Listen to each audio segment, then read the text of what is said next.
Praise the Lord. Jesus Christ channel में सभी मसीह भाई बहनों को जय मसीह की। स्किप मत करिएगा, बने रहिएगा। हम पहले प्रभु की स्तुति करेंगे, उसकी महिमा करेंगे, उसके बाद आज के वचन में जाएंगे, आज के मैसेज में जाएंगे। कृपया इसे शेयर करिए, लाइक करिए, सब्सक्राइब करिए। प्रभु आपको बहुत आयत का आशीष दे। इसे दूसरों तक पहुंचाइए। क्या पता दूसरे के जीवन में भी खुदाबंद आपको इस्तेमाल करे।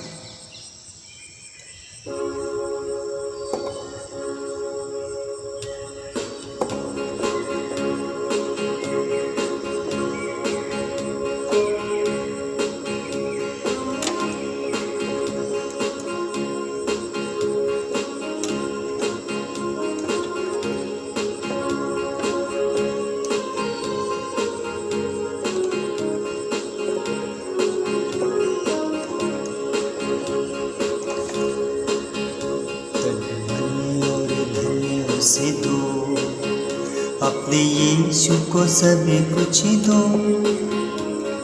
धन्य और धन्य उसे दो, अपने यीशु को सब कुछ दो, क्योंकि उसके द्वारा उद्धार पाना है, जीती आत्मा का दान उसे दो, धन्य और धन्य उसे दो, अपने यीशु को सब कुछ दो, क्योंकि उसके द्वारा उद्धार पाना है, जीती आत्मा का दान उसे दो।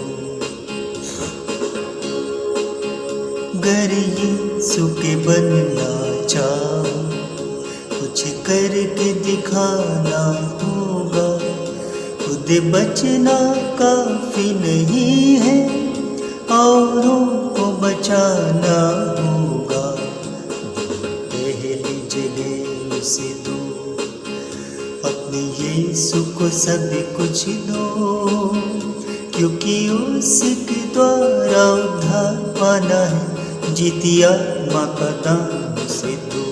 हम कलाम में जाएंगे और खुदा का कलाम कहता है यूहन्ना की पुस्तक 6 अध्याय 27वीं आयत, नाशवान भोजन के लिए परिश्रम ना करो, परंतु उस भोजन के लिए जो अनंत जीवन तक ठहरता है, जिसे मनुष्य का पुत्र तुम्हें देगा, क्योंकि पिता अर्थात परमेश्वर ने उसी पर छाप लगाई है।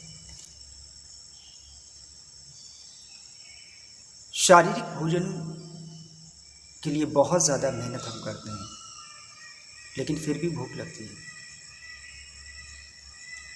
लेकिन जो भोजन हमें यीशु मसीह देगा, वचन, इसी से हमारी प्यास बुझेगी।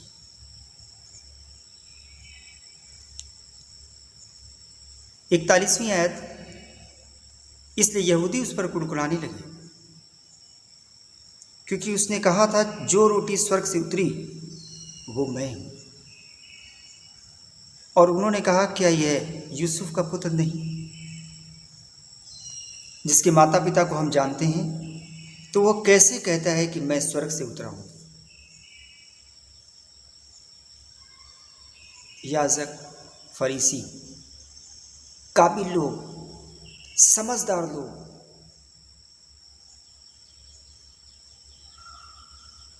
आपके ऊपर भी प्रश्न करेंगे।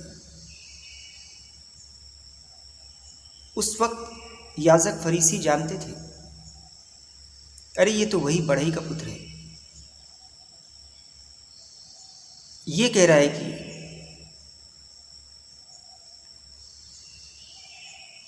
स्वर्ग से उतरा हूं, तो वो कैसे कहता है कि मैं स्वर्ग से उतरा हूं। इसे तो मैं जानता हूं, इसे तो मैं देखता हूं।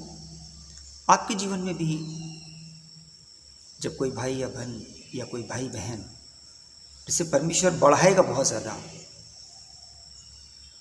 जिसमें खुदा की रूह काम करेगी, तो आपको उस भाई को देखोगे ना, आप तो कहोगे इसे तो मैं जानता हूं। वो पवित्र आत्मा से भर करके आपसे कुछ बात करेगा और आप बोलेगा अरे इसे तो मैं जानता हूं, ये तो मेरे बगल में रहता है। लोग यीशु मसीह को एक पुत्र के रूप में ग्रहण नहीं कर पा रहे थे कि खुदा का बेटा है, क्योंकि वो उसे सामने उसे देखते थे। कई सालों से यीशु को उन्होंने देखा था। यीशु ने उनको उत्तर दिया कि आपस में मत कुड़कुड़ाओ। यीशु मसीह जानता था वो आपस में क्या कुड़कुड़ा रहे हैं, क्या वो बातें कर रहे हैं। यीशु मसीह ने उन्हें देखकर उत्तर दिया कि आपस में मत कुड़कुड़ाओ, कोई मेरे पास नहीं आ सकता जब तक पिता जिसने मुझे भेजा है उसे खींच ना ले, और मैं उसे अंतिम दिन फिर जिला उठाऊंगा। जब तक पिता की कॉलिंग नहीं है। आज बहुत सारे भाई, बहुत सारी बहन यीशु मसीह के पीछे चल रहे हैं, यीशु मसीह के पीछे भाग रहे हैं, लेकिन पता है आपको, जब तक पिता की इच्छा नहीं है, जब तक हमारे पिता की इच्छा नहीं है, आप यीशु मसीह के पास नहीं आ सकते। और यीशु मसीह के पास आने के लिए हमें अपने जीवन को बहुत ऑनेस्ट बनाना पड़ेगा, ईमानदारी का जीवन जीना पड़ेगा, बहुत सीधा मन वाला, सीधाई से चलने वाला, बहुत नम्र होना पड़ेगा, बुराई को छोड़कर अच्छाई के पीछे चलने वाला बनना पड़ेगा। बहुत सारी क्वालिटी हमारे अंदर जब ये पैदा हो जाएगी, तब पिता की कॉलिंग आपके लिए हो जाएगी। और जब पिता की कॉलिंग आपके लिए हो जाएगी, जब पिता चाहेगा तभी आप यीशु मसीह के पास जा सकते हैं। बिना पिता की इच्छा के यीशु मसीह के पास आप पहुंच ही नहीं सकते।